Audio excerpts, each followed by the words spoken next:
मेरी बेटी कितनी प्यारी है। भगवान सबको सृष्टि जैसी बेटी दे। सृष्टि धीरे धीरे बड़ी होती है। एक दिन सृष्टि की सहेली कहती है, तू दिखने में कितनी अजीब सी है, लेकिन मैं जानती हूँ हम सब में सबसे अच्छी शादी तो तेरी ही होगी। तेरे पापा अमीर जो हैं।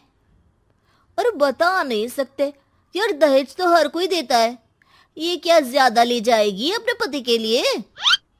अरे बड़े शहर में कोठी है इसके पापा की। अरे पापा की है ना, कौन सी इसकी है? इसकी होती तब तो कोई भी लड़का इससे शादी कर लेता। अरे पापा की मतलब पापा की है तो मेरी ही है ना? किसने कहा? अब तेरी तो तब होगी ना जब तेरा भाई ना हो। वैसे भी शादी के बाद सारी प्रॉपर्टी भाई के नाम होती है। सृष्टि समझ जाती है कि उसे किसी भी हालत में माँ बाप की सारी प्रॉपर्टी को अपने नाम करना है, लेकिन कैसे? एक दिन सृष्टि का भाई शीनू कहता है, बहन क्या कर रही है? तुझसे एक बात करनी है। अरे हाँ हाँ करना, मैं तो तेरी बहन हूँ। बहन मेरी लाइफ में ना एक लड़की है, बहुत अच्छी है। मैं सोच रहा हूँ माँ और पापा से बात करूँ शादी के लिए। सृष्टि को समझ में आ जाता है कि भाई की शादी होते ही भाभी उसे एक दिन भी घर में बर्दाश्त नहीं करेगी। क्या बात है भाई, बताना कौन है वो? यार वो बहुत अच्छी लड़की है, पढ़ी लिखी है, मेरे साथ जॉब भी करती है। बस एक प्रॉब्लम है। प्रॉब्लम? क्या प्रॉब्लम है भाई? यार वो शादीशुदा है, लेकिन उसके पति ने उसे सिर्फ इसलिए छोड़ दिया क्योंकि उसके माँ बाप दहेज नहीं दे पाए। सृष्टि ये सुनकर न जाने क्यों खुश हो जाती है। अरे भाई तो क्या हुआ, लड़की तुझे तो पसंद है ना? शीनू को लगता है कि बहन उसे समझ रही है। वो इस बात से अनजान होता है कि उसकी बहन की मंशा पूरा घर हड़पने की है। सृष्टि अपनी माँ से कहती है, मम्मी मुझे तो बहुत चिंता है। पता है शीनू क्या कर रहा है? अरे क्या कर रहा है? वो तो काम पर जाता है और वापस घर आता है। नहीं ना माँ, वो यही तो नहीं कर रहा, बाकी सब कर रहा है। आपको पता है उससे प्यार है, और वो भी एक शादीशुदा लड़की से।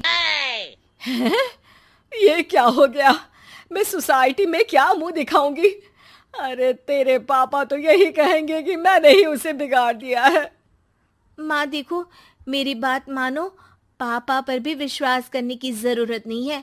अब आप ही बताओ, पापा इतनी देर घर के बाहर रहते हैं क्यों? बोलो। अरे बेटा वो तो नौकरी करते हैं ना।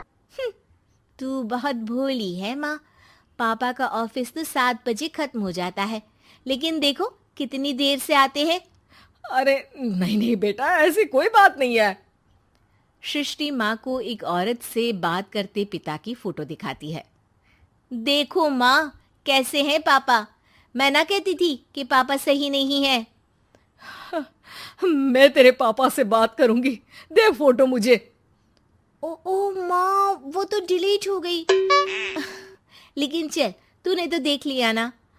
पापा से बाद में बात कर लेना, और हाँ, मेरा नाम बिल्कुल मत लेना। हाँ माँ। अब क्या था, सृष्टि के माँ और पिता के बीच झगड़ा होना शुरू हो जाता है। सृष्टि के मन में क्या चल रहा था कोई नहीं जानता था। एक दिन, माँ सृष्टि के लिए एक लड़का देखा है, वो लोग शाम को उसे देखने आने वाले हैं। और हाँ माँ, एक खुशखबरी, मैं और पापा मिलकर एक नया बिजनेस ट्राई कर रहे हैं। शाम को लड़का आता है, सांवले रंग का। सृष्टि को तो बिल्कुल भी पसंद नहीं आता। लड़की की माँ कहती है, लड़की का चेहरा तो कोई खास नहीं, लेकिन अगर मेरे बेटे को आप लोग सेटल कर दें तो मैं उसकी शादी आपकी बेटी से करवा दूं। सृष्टि को लड़का बिल्कुल पसंद नहीं था। उसे भाई पर गुस्सा आ जाता है। लड़के वालों के जाने के बाद कहती है, माँ देखा शीनू मेरे लिए कैसा लड़का लेकर आया, न दिखाने लायक न सुनने लायक, सेटल भी नहीं, वो भी हम करे। अरे माँ मैं जानती हूँ ये मेरी शादी किसी भी घर में क्यों करवाना चाहता है। अरे कैसी बात कर रही है बहन? तूने तो देखा ना, लड़के को मैंने ही मना कर दिया तुझसे शादी के लिए। जिसने लड़का बताया था उसने उसकी बहुत तारीफ की थी। बात आई गई हो जाती है, लेकिन सृष्टि का मन शांत नहीं होता। क्या करूं, कुछ समझ में नहीं आ रहा।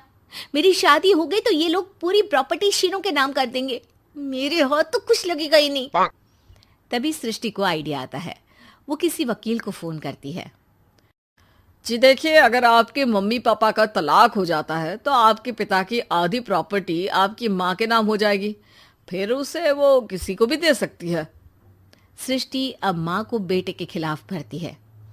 माँ, शीनू पर नजर रखा करो, वो जिस लड़की के प्यार में है ना वो शादीशुदा है। यहाँ आएगी, सारा पैसा रुपया जमीन जायदाद सब हड़प लेगी। पापा का भी हाल तुमसे छुपा नहीं है। ऐसा ना हो कि मैं और आप एक दिन सड़क पर भीख मांगे। हे भगवान, मैं तो जीते जी मर जाऊंगी अगर ऐसा हो गया तो। ऐसा हो गया नहीं माँ, ऐसा ही होगा। अभी समय है, आगे का सोच लो। मैं तो कहती हूँ पापा से आधी प्रॉपर्टी लेकर अलग हो जाओ। पापा की आधी प्रॉपर्टी भी हम लोगों को अगर मिल जाती है ना तो अगले 7 जन्म सफल समझो। बेचारी माँ बेटी के कहने पर पति से तलाक लेकर अलग हो जाती है। सृष्टि अब पैसों से गाड़ी और अपने दूसरे महंगे शौक पूरे करने लगी। उसके दोस्त भी उसके पैसे इस्तेमाल करते। सृष्टि, कल तुम कहाँ थी? मैं सारा दिन घर पर अकेली थी। तो मैं क्या करूं? मैंने ठेका तो नहीं लिया है ना तुम्हें संभालने का। माँ को सृष्टि से ये उम्मीद नहीं थी। वो बैठकर रोने लगती है। वहीं उसका पति यानी कि सृष्टि के पिता आ जाते हैं। मैं जानता था कि तुम्हारा यही हाल होगा, तो आपने मुझे रोका क्यों नहीं? मैं रोकता तो तुम रुकती क्या? सृष्टि के कहने पर तुमने मुझ पर अपने बेटे पर शक किया, लेकिन तुम ये भूल गई कि कैसे हम दोनों ने मिलकर जीवन में इतना सब खड़ा किया। माँ पति के गले लग जाती